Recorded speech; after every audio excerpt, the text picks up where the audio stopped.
बहुतेक line faults हे झाडांमुळे होतात, ज्याला आपण ट्री फॉल्ट्स बोलतो. काही माकड मांजरांमुळे होतात, ज्याला आपण ॲनिमल फॉल्ट बोलतो. व काही पक्ष्यांमुळे होतात, ज्याला आपण बर्ड फॉल्ट बोलतो. आणि बहुतेक फॅटल ॲक्सिडेंट घर वाहिन्यांच्या जवळ असल्याकारणाने होतात. या सगळ्यांवर उपाय म्हणजे कवर्ड कंडक्टर.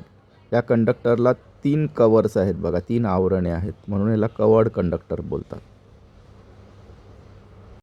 उजव्या साईडच्या डायग्राममध्ये लाल कलरने जे दर्शविलेले आहे त्याला वॉटर ब्लॉकिंग कंपाऊंड बोलतात. ते स्ट्रँड्सच्या मध्ये असते. आणि पहिलं आवरण जे आहे कंडक्टरचं त्याला कंडक्टर स्क्रीन बोलतात.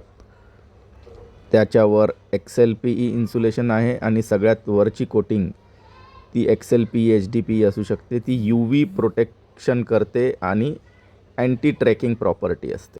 आधी सांगितल्याप्रमाणे ही जी काळी वायर दिसते ती वॉटर ब्लॉकिंग कंपाऊंडने बनलेली आहे. ती सगळ्या स्ट्रँड्सच्या मध्ये प्रेस केली जाते आणि मग कंडक्टर पुढे असा दिसतो. कंडक्टरचा तुकडा कट करून तुम्हाला हे वॉटर ब्लॉकिंग कंपाऊंड प्रेस झालेलं दिसेल. 2 कवर्ड कंडक्टर तुम्हाला जॉईंट करायचे असतील तर हा स्पेशल जॉईंटर त्याच्यासाठी आहे.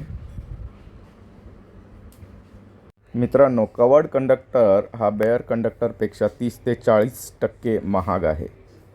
परंतु जिकडे झाडांची वाढ झपाट्याने होते व जिकडे कंजेस्टेड एरिया आहे तिकडचे काही गाळे आपण कवर्ड कंडक्टरने बदलू शकतो, जेणेकरून आपला फीडर कमीत कमी वेळात ट्रिप होईल व फॅटल ॲक्सिडेंट कमीत कमी होतील. धन्यवाद.